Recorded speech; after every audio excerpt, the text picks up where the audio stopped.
Hey guys, ఈరోజు indirect ట్యాక్సెస్లో wear housing chapter చూద్దాం ఒకసారి. సో ఈ వేర్ హౌసింగ్ చాప్టర్ చాలా చిన్నదే, బట్ స్కోరింగ్ అయ్యే ఛాన్స్ ఉన్న చాప్టర్ అనమాట. సో ఇందులో ఒక ప్రాబ్లమేటిక్ సమ్ ఉంటుంది అండ్ రిమైనింగ్ అంతా థియరీ పార్టే. సో ఫస్ట్ ఈ వేర్ హౌసింగ్ అంటే ఏంటి, ఈ రిలేటెడ్ లైసెన్సెస్ ఏంటి, అసలు ఇందులో ఏముంటాయో చూద్దాం. సో బేసిక్గా వేర్ హౌసింగ్ అనేది three types of warehouses ఉంటాయి. Public warehouse, private warehouse and special warehouse అనమాట. ఈ మూడు రకాలు ఉంటాయి.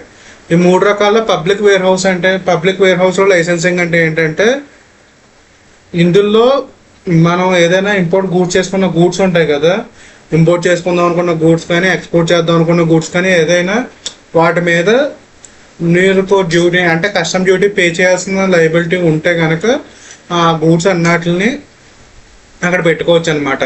సింపుల్గా చెప్పాలంటే ట్యాక్సిబుల్ గూడ్స్ ఏమైనా ఉంటే ఆ గూడ్స్ అన్నీ అక్కడ పెట్టుకోవచ్చు మీరు పబ్లిక్ వేర్ హౌస్లో. ఈ ప్రైవేట్ వేర్ హౌస్ కొంచెం different, same to same public warehouse లాగా ఉంటుంది. కాకపోతే ఒక్క చిన్న డిఫరెన్స్ ఏంటంటే, ప్రైవేట్ వేర్ హౌస్లో ఎవరికైతే స్పెషల్ లైసెన్స్ ఉందో వాడు మాత్రమే పెట్టుకోవాలి. అండ్ నెక్స్ట్ ఇంకోటి స్పెషల్ వేర్ హౌస్ ఏంటంటే, ఇది ఫిజికల్గా లాక్ చేసి ఉంటుంది, ఎవరికి పడితే ఆడికి యాక్సెస్ ఉండదు. And proper officer like principal commissioner or assistant commissioner of customs అప్రూవల్తో మాత్రమే పెట్టాలి. అక్కడ ఏమేమి గూడ్స్ అవి పెట్టాలన్నది చూద్దాం ఒకసారి. ఏమేమి గూడ్స్ పెడతామంటే అక్కడ జనరల్గా గోల్డ్, సిల్వర్, ఎలాంటి ప్రెషియస్ మెటల్స్ అన్నీ పెట్టచ్చు. అండ్ నెక్స్ట్ మీరు ఏ గూడ్స్ అయితే ఎక్స్పోర్ట్ చేద్దాం అనుకుంటున్నారో, లైక్ ఇప్పుడు మీరు గూడ్స్ని ఇండియాలోకి తీసుకురారు, అవేంటంటే ఏరోప్లేన్స్లోను, ఎయిర్పోర్ట్స్లోను ఆర్ షిప్స్లోను ఇలాంటి వాటిలో అమ్ముతారు. లేదంటే ఈ డ్యూటీ ఫ్రీ స్టోర్స్ ఉంటాయి కదా కస్టమ్ ఏరియాలో, అలాంటి వాటికి డైరెక్ట్గా ఎక్స్పోర్ట్ చేయడం. అండ్ నెక్స్ట్ ఇంకోటి ఏంటంటే ప్రివిలేజ్డ్ పర్సన్ అని ఒకడు ఉంటారనమాట. అదేంటంటే ఈ ప్రివిలేజ్డ్ పర్సన్ ఏంటంటే ఈ ఇంపోర్ట్ అండ్ ఎక్స్పోర్ట్ ఆఫ్ గూడ్స్ని without any payment of duty చేసుకోగలరు అనమాట. పర్సనల్ యూజ్ కోసం కానీ ఏదంటే అఫీషియల్ కౌన్సిలర్ యూజ్కి కానీ అలాగా. సో ఆ పర్సన్ ప్రివిలేజ్డ్ యూజ్ అంటావు. ఆ పర్సన్కి నువ్వు ఎక్స్పోర్ట్ చేసినా కూడా నీకు ఓకే. ఈ నోటిఫైబుల్ గూడ్స్ అంటే అవి స్పెషల్ వేర్ హౌస్ లైసెన్స్ దానికి మాత్రమే ఉంటుంది. ఈ పబ్లిక్ వేర్ హౌస్ లైసెన్స్కి స్పెషల్ వేర్ హౌస్ లైసెన్స్కి డిఫరెన్స్ ఏంటంటే, పబ్లిక్ వేర్ హౌస్లో ఏంటంటే రికార్డ్ బేస్డ్ కంట్రోల్స్, అది ఫిజికల్గా లాక్ అవ్వడం ఏమి ఉండదు. కాకపోతే ఈచ్ అండ్ ఎవ్రీ డీటెయిల్ అనేది ఎంట్రీ ఎగ్జిట్ అవుతూ ఉంటుంది అనమాట.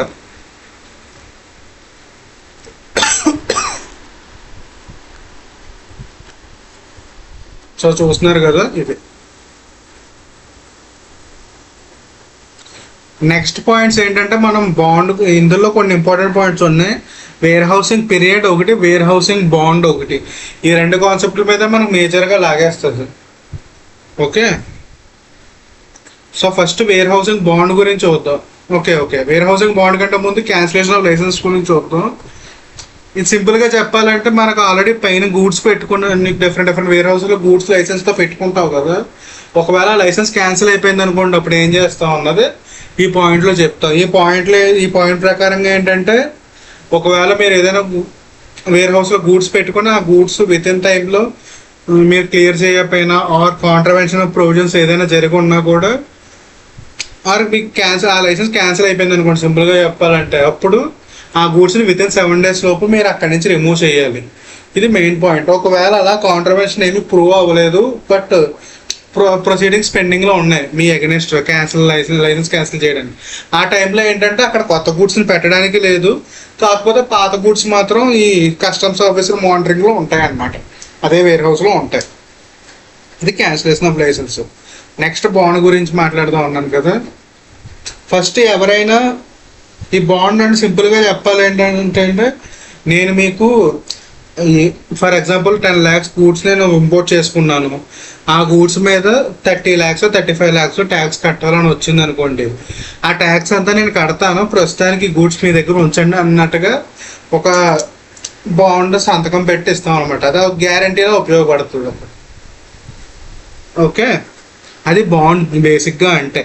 సో మీరు అలాంటి బాండ్ ఎగ్జిక్యూట్ చేయాలంటే ఫస్ట్ మీరు ఈ ప్రొవిజన్స్ అన్ని ఇంపోర్టర్ ఎవడైతే ఉన్నాడో వాడు మొత్తం అన్ని ప్రొవిజన్స్ కంప్లై చేసి ఉండాలి. అండ్ నెక్స్ట్ ఏంటంటే, మీరు వేర్ హౌసింగ్ దగ్గరకు వచ్చే ముందు ఏమైనా ప్రొవిజన్స్ బ్రేక్ చేసినా వాటి రిలేటెడ్ పెనాల్టీస్ పే చేయాల్సి ఉన్నా అవన్నీ పే చేస్తే కానీ బాండ్ ఆప్షన్ యూటిలైజ్ చేసుకోవడానికి ఉండదు. ఇప్పుడు ఇందులో ఏంటంటే 2 టైప్స్ ఆఫ్ బాండ్స్ ఉంటాయి మీకు, consignment bond, general bond. First general bond గురించి మాట్లాడుకుందాం. ఈ జనరల్ బాండ్ ఏంటంటే వీళ్ళు ఏంటంటే రెగ్యులర్ ఇంపోర్టర్స్ అయ్యి ఉంటారు అనమాట. ఫర్ ఎగ్జాంపుల్ ఎవ్రీ మంత్ నేను ఒక 1 crore or 10 lakhs import 1 crore import చేసుకుంటూ ఉన్నాను అనుకోండి, దాని మీద 30 lakhs ట్యాక్స్ పే చేయాలి కదా ఎవ్రీ మంత్. అంటే ఆల్మోస్ట్ రఫ్గా ఎవ్రీ మంత్ నేను 30 lakhs పే చేస్తున్నాను అనుకోండి. ఈ కస్టమ్స్ ఆఫీసర్స్ ఎవరైతే ఉంటారో వాళ్ళు ఏంటంటే యావరేజ్గా వీడి యూజేజ్ ఎంత ఉంది కాబట్టి సో మీరు 30 lakhs డిపాజిట్ చేసి మీరు పట్టుకుని వెళ్ళండి అని చెప్పి చెప్తారు. అదే జనరల్ బాండ్. ఈ స్పెసిఫిక్ బాండ్ ఏంటంటే ఈ స్పెషల్ కేసెస్ లాంటివి అనుకోండి, రెగ్యులర్గా చేసేవాళ్ళు కాకుండా స్పెషల్గా ఒక పర్టికులర్ ఆ కన్సైన్మెంట్ కోసం చేసే బాండ్ అనుకోండి. దీని ప్రకారంగా మనం ఏంటంటే ఎంతైతే డ్యూటీ పే చేయాలి, ఇప్పుడు నేను 30 lakhs పే చేయాలి అంటున్నాను కదా, ఆ 30 lakhsని ట్రైస్ ది అమౌంట్ మనం అక్కడ సబ్మిట్ చేయాలి. అంటే 90 lakhs మనం బాండ్ రాసి ఇవ్వాలి అడిగి. ఆడ ఉద్దేశం ఏంటంటే ఓకే 90 lakhs బాండ్ ఉంటే అందులో మనకి ఎంత మ్యాక్సిమం పెనాల్టీ అంతే పడే ఛాన్స్ ఉందని అది లెక్క అనమాట. అది కన్సైన్మెంట్ బాండ్, జనరల్ బాండ్కి ఉన్నది. నెక్స్ట్ వేర్ హౌస్ ఆర్డర్ ఉంటుంది. వేర్ హౌస్ ఆర్డర్ అంటే ఓకే మీకు ఒక్కసారి క్లియరెన్స్ వస్తుంది కదా షిప్ నుంచి బయటకు వచ్చిన తర్వాత మీరు ఆ గూడ్స్ని వేర్ హౌస్లో పెట్టుకోవడానికి పట్టుకెళ్ళిపోవచ్చు అని వచ్చే ఆర్డర్ని వేర్ హౌస్ ఆర్డర్ అంటాం. ఇది ఈ వేర్ హౌసింగ్ పీరియడ్ చాలా ఇంపార్టెంట్ అని చెప్పాను కదా. జనరల్గా మీకు టెక్స్ట్ బుక్లో ఏంటంటే 4 or 5 కేటగిరీస్ ఉన్నాయి, కాకపోతే యాక్చువల్గా మనకు కావాల్సిన రెలవెంట్ కేటగిరీస్ 2. ఇదేంటంటే 100% ఈఓయూ అంటే ఎక్స్పోర్ట్ ఓరియంటెడ్ యూనిట్. అంటే సింపుల్గా చెప్పాలంటే సెర్చ్ లొకేషన్, ఎస్టీపీసీ అన్నీ వాటిలోగా రాస్తాయి. సో అలాంటి వాటికి గూడ్స్, అలాంటి వాటి రిలేటెడ్గా గూడ్స్ ఇంపోర్ట్ చేద్దామన్నా వాటి కోసం యూటిలైజ్ చేద్దాం అనుకున్నా ఆ కేసెస్కి వేర్ హౌస్ పీరియడ్ ఒకటి ఉంది, దాని రిలేటెడ్ ప్రొవిజన్స్ ఒకటి ఉన్నాయి. అది కాకుండా రిమైనింగ్ కేసెస్ అన్నీ ఒకటి ఉన్నాయి. ఫస్ట్ ఈ 100% ఈఓయూ రిలేటెడ్ గూడ్స్ గురించి చూద్దాం. సో ఈ కేసులో ఏంటంటే మీకు ఎప్పటి వరకు అయితే వేర్ హౌస్ నుంచి గూడ్స్ పట్టుకెళ్ళిపోవచ్చు క్లియరెన్స్ రాదో అప్పటి వరకు గూడ్స్ అక్కడ ఉంచుకోవచ్చు. అండ్ ఇంకోటి ఏంటంటే ఇప్పుడు ఈ కేసు కాకుండా ఇంకో కేసు అని చెప్పాను కదా, అందులో ఏంటంటే వేర్ హౌసింగ్ పీరియడ్ స్టాండర్డ్గా ప్రొవిజన్ ప్రకారంగా 1 year 2 years ఎలా ఉన్నా కూడా గవర్నమెంట్ ఒక స్పెషల్ సిచ్యువేషన్ కోసం వేర్ హౌసింగ్ పీరియడ్ తగ్గించేయచ్చు అనమాట. సో అలాంటివి అన్నీ ఆ ఆప్షన్లు వీటి దగ్గర ఉండవు.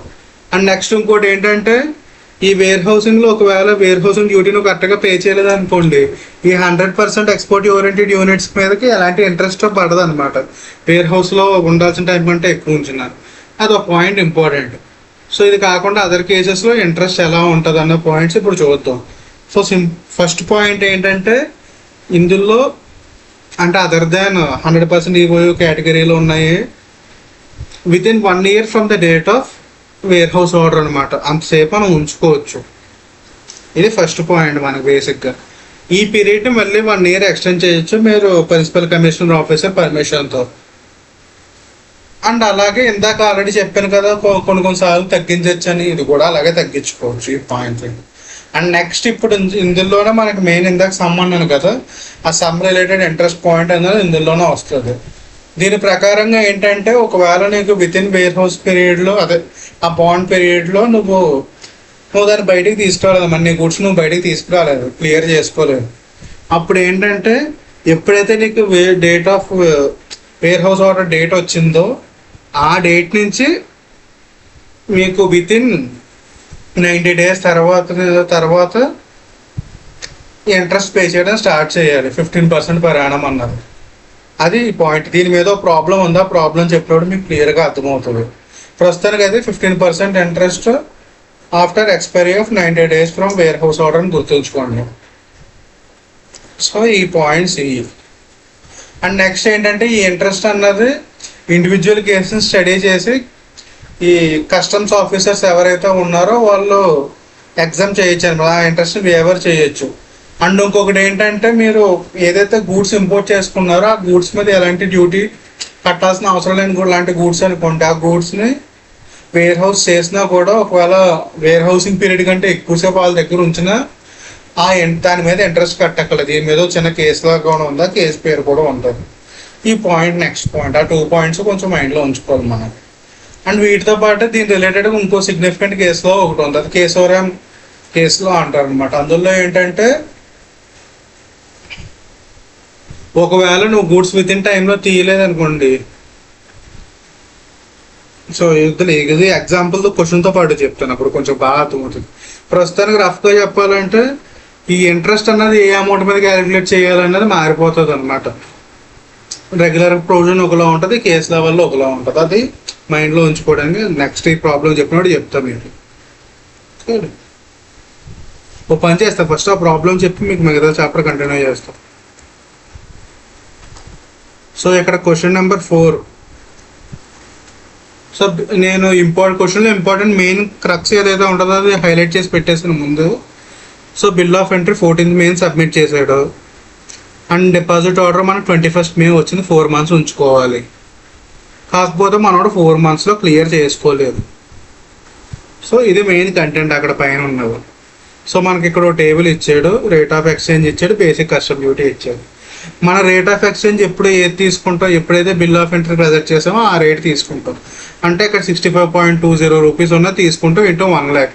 అంటే మనం 65 lakhs మీద కస్టమ్ డ్యూటీ పే చేయాలి. ఇప్పుడు ఎంత రేటుకి పే చేయాలి, ఈ పాయింట్ కోసం ఇందాక నేను కేశవరాం అన్నాను కదా, ఆ పాయింట్ అన్నది అప్లై అవుతుంది. నార్మల్ ప్రొవిజన్ అయితే ఎప్పుడైతే క్లియరెన్స్ వస్తుందో ఆ క్లియరెన్స్ వచ్చిన రోజున ఎంత రేట్ ఉందో అంత రేటు పే చేయాలనేది జనరల్ ప్రొవిజన్. ఈ కేశవరాం ప్రొవిజన్లో ఏంటంటే ఆ రూల్ ప్రకారంగా ఏం రావాలి, 14th October ఉండి 12% రావాలి. కాకపోతే ఇందాక కేశవరాం కేసులో అన్నాను కదా, అక్కడ కేశవరాం కేసులలో ఏంటంటే కేశవరాం కేసులలో ఏంటంటే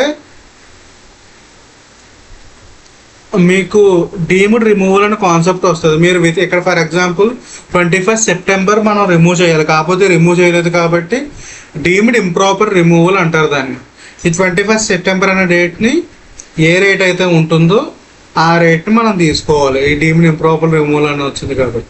సో 21st September మీకు సింపుల్గా చెప్పాలంటే బాండ్ పీరియడ్ ఆర్ ఎర్లియర్ అన్న డేట్ కన్నా లెక్కేసుకుంటే మనకు గుర్తుండిపోద్ది అనమాట.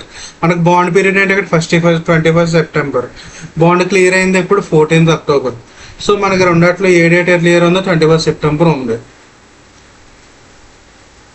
సో 21st September రేట్ తీసుకుంటాం. ఆ 65 lakhs మీద 10% కడతాం. ఆ డ్యూటీ మీద ఇప్పటికీ మనకి డ్యూటీ రేట్లు అయ్యి క్లారిటీ వచ్చినాయి. ఫస్ట్ ఈ 2 పాయింట్లు మైండ్లో ఉంచుకుంది. ఇప్పుడు నెక్స్ట్ పాయింట్స్కి వెళ్దాం.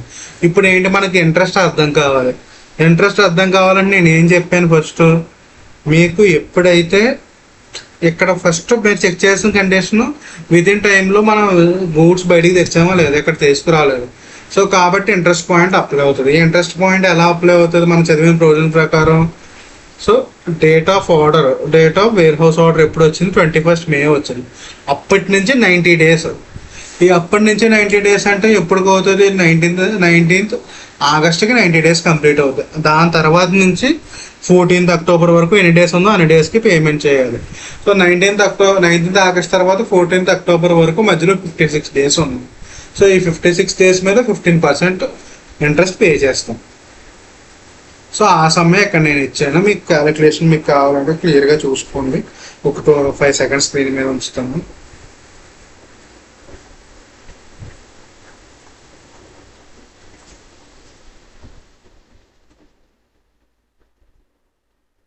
ఇప్పుడు ఈ క్వశ్చన్ కూడా కవర్ చేసి అప్పుడు పైకి వెళ్దాం. ఈ క్వశ్చన్ కూడా ఏంటంటే మనకు మెయిన్ చాప్టర్ డిస్కషన్స్లో ఎక్కడ ఈ పాయింట్ ఇంక్లూడ్ అవ్వలేదు. సో క్వశ్చన్లో ఏముందో చెప్దాం. ఒక ఇంపోర్టర్ పెట్రోల్ కిరోసిన్ ఇంపోర్ట్ చేసుకున్నాడు. ఆ ఇంపోర్ట్ చేసుకున్న కిరోసిన్కి bill of entry, bond payment, actual clearance, home consumption clearance కూడా వచ్చేసింది. వద్దులేండి ఈ పాయింట్ ఇప్పుడు చెప్తే కన్ఫ్యూజ్ అవుతుంది. మిగతా కాన్సెప్ట్ డిస్కషన్స్ అప్పుడు చెప్తా ఈ పాయింట్. సో ఇప్పుడు మనం అందాక వేర్ హౌస్ లైసెన్స్, ఇప్పుడు ఇంట్రెస్ట్లు ఇవన్నీ మాట్లాడుకున్నాం కదా. ఇప్పుడు వేర్ హౌస్లో ఉన్న గూడ్స్కి నువ్వేమైనా చేసుకోవాలంటే నీకు ఏమైనా రైట్స్ ఉన్నాయా అన్న పాయింట్స్కి రిమైనింగ్ వస్తాయి. నీకు Section 64 ప్రకారంగా నీకున్న రైట్స్ ఏంటంటే నీ గూడ్స్ని ఎప్పుడైనా డౌట్ వస్తే వెళ్ళి చెక్ చేసుకోవచ్చు, ఇన్స్పెక్ట్ ద గూడ్స్. ఒకవేళ నీకు ఆ గూడ్స్ ఏదన్నా న్యాచురల్గా వాటికి నష్టపోవడం కన్నా పెరిషబుల్ గూడ్స్ లాంటివి ఏమైనా అలాంటివి ఏమైనా ఉంటే వాటికి కావాల్సిన అడ్జస్ట్మెంట్లు చేసుకోవడం అలాంటివన్నీ చేసుకోవచ్చు. అండ్ నెక్స్ట్ ఇంకోటి ఏంటంటే ఇప్పుడు కొన్ని ఏంటంటే ఏజింగ్ బట్టి మారుతాయి కదా, కొత్త స్టాక్ ముందు పాత స్టాక్ వెనక్కి ఎలా సర్దుకోవాలని సర్దుకోవచ్చు. లేదు నీకు ఎవడైనా పొటెన్షియల్ బయర్ వస్తే వాడికి సేల్స్ కోసం ఈ గూడ్స్ నా దగ్గర ఉన్నాయని అక్కడ పట్టుకెళ్ళి చూపించుకోవచ్చు. ఇవి సెక్షన్ 64 కింద వాడుకున్న రైట్స్. అండ్ నెక్స్ట్ ఇంకోటి ఏంటంటే ఒకవేళ వీడి దగ్గర ఉన్న గూడ్స్కి ఏమైనా మ్యానుఫ్యాక్చరింగ్ అలాంటి ప్రాసెస్ చేయొచ్చా, ఇది నెక్స్ట్ పాయింట్. ఈ పాయింట్ ప్రకారంగా ఏంటంటే మీరు ప్రిన్సిపల్ కమిషనర్ పర్మిషన్ తీసుకుంటే అలాంటివన్నీ చెయ్యొచ్చు. అండ్ ఒకవేళ ఈ ప్రొసీజర్ మ్యానుఫ్యాక్చరింగ్ చేసినప్పుడు ఇందులో ఏమైనా వేస్ట్ జనరేట్ అయింది అనుకోండి, ఆ వేస్ట్ కూడా ఆ వేస్ట్ మీద పే చేసిన ఇంపోర్ట్ డ్యూటీ ఉంటుంది కదా, ఆ డ్యూటీని మీకు వెనక్కి తిరిగి ఇచ్చేస్తారు. ఎప్పుడు మీరు ఏ వేస్ట్ అయితే ఈ మ్యానుఫ్యాక్చరింగ్ ప్రాసెస్లో ఏ వేస్ట్ అయితే వచ్చిందో ఆ వేస్ట్ దేనికి పనికి రాకుండా డిస్ట్రాయ్ అయిపోయినప్పుడు, ఆర్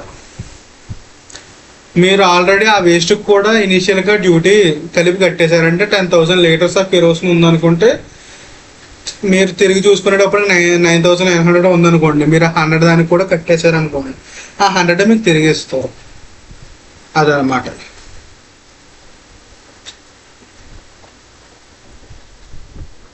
నెక్స్ట్ ఏంటంటే ఈ పాయింట్ మీకు ఇన్ కేస్ మీరు మ్యానుఫ్యాక్చర్ అవన్నీ చేస్తున్నారు అంతా బాగానే ఉంది, కాకపోతే ఇక్కడ మెయిన్ మనకు వచ్చిన సమస్య ఏంటంటే మీరు ఎక్స్పోర్ట్ చేసే గూడ్స్ కొన్న డ్యూటీ రేట్ అన్నది తక్కువ ఉంది, ఇంపోర్ట్ చేసుకునే వాటిలో వాడే ఇంపోర్ట్స్ కోసం వాడే గూడ్స్కి డ్యూటీ రేట్ అన్నది ఎక్కువ ఉంది అనమాట. ఇక్కడ ఏంటంటే మనకు ఫైనల్గా నష్టం వస్తుంది కదా, బయ్యర్కి ఎక్కువ రేటుగా అమ్మాల్సి వస్తుంది. సో వాడి మీద బడ్డెన్ తగ్గించడం కోసం అలాంటి కేసు ఏమన్నా వస్తే ఎగ్జామ్ చేస్తుంది మన గవర్నమెంట్, అది ఒకవేళ పబ్లిక్ ఇంట్రెస్ట్కి మంచిది అయితే కనుక.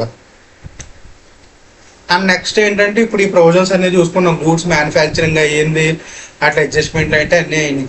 ఇప్పుడు ఈ గూడ్స్ని బయటికి ఎలా తెచ్చుకోవాలి? ఈ గూడ్స్ బయటికి తెచ్చుకోవాలంటే వేర్ హౌస్ నుంచి 3 రకాల ఆప్షన్లు ఉన్నాయి మనకి. ఫస్ట్ ఆప్షన్ ఏంటంటే మీకు హోమ్ క్లియరెన్స్ ఆర్డర్ తెచ్చుకోవడం. నెక్స్ట్ ఆప్షన్ ఏంటంటే ఎక్స్పోర్ట్కి క్లియరెన్స్ ఆర్డర్ తెచ్చుకోవడం. దాని తర్వాత ఏంటంటే ఒక వేర్ హౌస్ నుంచి ఇంకో వేర్ హౌస్కి మూవ్ చేసుకోవడం. ఇలా ఈ 3 టైమ్స్ ఈ 3 పర్పసెస్ కోసమే వేర్ హౌస్ నుంచి గూడ్స్ బయటకు తీసుకురావాలి.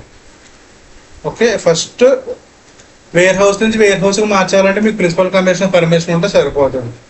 అండ్ నెక్స్ట్ హోమ్ కన్జంప్షన్ కోసం మార్చాలనుకున్నప్పుడు మనకి ఏమేమి కావాలంటే మీకు first bill of entry copy కావాలి, మీరు అక్కడ import related fine, duties, penalties and fines మొత్తం అన్నీ కట్టేసి ఉండాలి. అండ్ క్లియరెన్స్ ఆర్డర్ కాపీ మీ చేతిలో ఉండాలి. ఈ 3 ఉంటేనే గూడ్స్ వేర్ హౌస్ నుంచి బయటికి తెచ్చుకోవచ్చు. సేమ్ అప్లైస్ టు మీకు ఎక్స్పోర్ట్ కూడా అప్లై అవుతుంది, మా క్లియరెన్స్ ఫర్ ఎక్స్పోర్ట్ అనేది. అక్కడేమో షిప్పింగ్ బిల్ ఉంటుంది, ఇక్కడేమో బిల్ ఆఫ్ ఎంట్రీ ఉంటుంది అనమాట, అంతే తేడా. రిమైనింగ్ అంతా సేమ్ వస్తుంది. అండ్ నెక్స్ట్ ఇంకోటి ఏంటంటే ఒకవేళ మీ దగ్గర ఉన్న గూడ్స్కి ఆ టైటిల్ ఈ గూడ్స్ నాయ కాదన్నట్టుగా టైటిల్ రిలింక్విష్మెంట్ చేసుకుంటే వాటి మీద మీరు డ్యూటీ పే చేయక్కర్లేదు, బట్ పెనాల్టీస్ అలాంటివి ఏమైనా ఉంటే పే చేయాల్సి ఉంటుంది. ఇవి పాయింట్స్ ఇక్కడ. సో నెక్స్ట్ ఇంకోటి ఏంటంటే వాలటైల్ నేచర్ ఆఫ్ గూడ్స్ అంటే ఇప్పుడు మనకి సింపుల్గా చెప్పాలంటే పెరిషబుల్ గూడ్స్ అను, మీరు ఆ గూడ్ని కదపకుండా వేర్ హౌస్లో పెట్టేసిన తర్వాత ఆ గూడ్స్ని కదపకుండా ఉన్నా కూడా గూడ్స్లో ఏదైనా ఎఫెక్ట్ రావడమో, పాడైపోవడమో, క్వాంటిటీ తగ్గడం అలాంటివి ఏమైనా జరిగితే వాటి రిలేటెడ్ డ్యూటీ పరిస్థితి ఏంటి అన్నది next point. So for example ఇక్కడ ఏవియేషన్ ఫ్యూయల్, స్పిరిట్, కిరోసిన్ ఇలాంటివి ఏంటంటే ఎవాపరేట్ అయిపోతూ ఉంటాయి కదా. సో వాళ్ళకి ఏంటి ఆ ఎవాపరేట్ అయిపోయినప్పుడు అంటే అది కంప్లీట్గా నేచురల్ ప్రొసీజర్ ద్వారా అవ్వాలి. ఆ క్వాంటిటీ తగ్గడం అన్నది కానీ పాడైపోవడం అన్నది కానీ నీకేమీ సంబంధం లేకుండా అదంతా వేర్ హౌస్లో జరిగి ఉండాలి. అంటే నువ్వు వేర్ హౌస్లో నువ్వు ఫస్ట్ పెట్టినప్పుడు 10,000 లీటర్లు ఉంటే తర్వాత నువ్వు చూసుకున్నప్పుడు 9,900 లీటర్లు ఉన్నదని నీకు సంబంధం నీ ప్రమేయం లేకుండా ఉందంటే కనుక నువ్వు 10,000 లీటర్ల మీద నువ్వు ట్యాక్స్ పే చేసి ఉంటే 100 లీటర్లు ఏదైతే ఉందో దాని మీద మీకు రెఫరెన్స్ వెనక్కి ఇచ్చేస్తారు, సెక్షన్ 70 అన్నది. సో ఈ సెక్షన్ 70 ప్రొవిజన్ ఇందాక క్వశ్చన్ నెంబర్ 5 అన్నాను కదా, అదే దీనికి దగ్గరగా ఉంటుంది. సో ఈ సెక్షన్ 71 వచ్చి మనం గూడ్స్ బయటికి తీయాలంటే ఏమేం చేయాలన్నాము, ఆ పనులు కాకుండా వేరే పనులు ఏం చేసినా మిమ్మల్ని కాంట్రవెన్షన్లోకి వచ్చినట్టు వస్తుందని చెప్పి అక్కడ పెడతారు. ఇంప్రాపర్లీ రిమూవ్డ్ గూడ్స్ అన్నాయి ఎప్పుడు ఇంప్రాపర్ రిమూవల్ కింద వస్తాయి. మీరు ట్యాక్స్ పే చేయాల్సిన ట్యాక్స్ పే చేయనప్పుడు, వేర్ హౌస్లో ఉంచాల్సిన పీరియడ్ కంటే ఎక్కువసేపు ఉంచినప్పుడు, అండ్ బాండ్ డ్యూటీ అన్నది కరెక్ట్గా అంటే బాండ్ ఎగ్జిక్యూషన్లో ఏదైనా కరెక్ట్గా చేయనప్పుడు అన్నమాట. సో మీరు ఇందాక మన రిమూవల్లో మాట్లాడుకున్నట్టు ఆ క్లియరెన్స్ ఆర్డర్లు తెచ్చుకున్నా, లేదంటే వేరే వేర్ హౌస్ ట్రాన్స్ఫర్ చేసుకున్నా అండ్ వాటి రిలేటెడ్ డ్యూటీస్ పే చేసేస్తే మీకు ఆ బాండ్ కాగితం మీకు ఇచ్చేస్తారు. ఇవి జనరల్ ప్రొవిజన్స్. ఇప్పుడు ఆ క్వశ్చన్ నెంబర్ 5 చూసుకుని క్లోజ్ చేసుకుంది. ఈ క్వశ్చన్ నెంబర్ 5లో ఏంటంటే కిరోసిన్ తెచ్చుకున్నాడు. ఆ కిరోసిన్కి బిల్ ఆఫ్ ఎంట్రీ ఉంది, clearance order, home consumption order కూడా ఉంది. క్లియర్గా చూడండి. ఒక్కసారి ఈ కేసు ప్రకారంగా ఏంటంటే ఒక్కసారి మనకి bill of entry and home consumption order and duty payment అన్నీ అయిపోతే ఆ గూడ్స్ వేర్ హౌస్ గూడ్స్ కింద రావు, వేర్ హౌస్డ్ గూడ్స్ కింద రావు. సో వేర్ హౌస్డ్ గూడ్స్ కింద రానప్పుడు మీకు వేర్ హౌస్ ప్రొవిజన్స్లో మనం చెప్పాం కదా ఇందాక ఇంట్రెస్ట్ క్యాలిక్యులేషన్లో డేట్ డ్యూటీ డేట్ ఏ డేట్ తీసుకోవాలన్నది, ఆ డేట్ అన్న కాన్సెప్టే రాదు. ఎందుకంటే ఫస్ట్ అది వేర్ హౌస్ గూడ్స్లోకి రాదు కాబట్టి ఆ పాయింటే రాదు. ఇక్కడ ఏమంటున్నారంటే ఇక్కడ మన కేసులో ఏమైందంటే మనోడు అన్నీ పే చేసుకుని కాకపోతే వాడి దగ్గర స్టోరేజ్ లేక మీ దగ్గర వేర్ హౌస్ దగ్గరే ఉంచండి, నేను తర్వాత పట్టుకెళ్తాను సేల్ అవసరం అయినప్పుడు అన్నాడు. ఇక్కడ ఏమైందంటే మనోడు సెకండ్ టైం పట్టుకెళ్ళేటప్పటికి దాని మీద ట్యాక్స్ రేట్ ఏదైతే ఉంటుందో పెరిగిపోయింది అనమాట. అది అసలు వేర్ హౌస్ గూడ్స్ కిందే రావు, ఎందుకంటే ఆడు ఎప్పుడో ఒక హోమ్ కన్సంప్షన్ క్లియరెన్స్ ఆర్డర్ ఉంది ఆడి దగ్గర, రిలేటెడ్ డ్యూటీ పే చేసాడు కాబట్టి మీరు ఎక్స్ట్రా ఏమీ అడగలేరు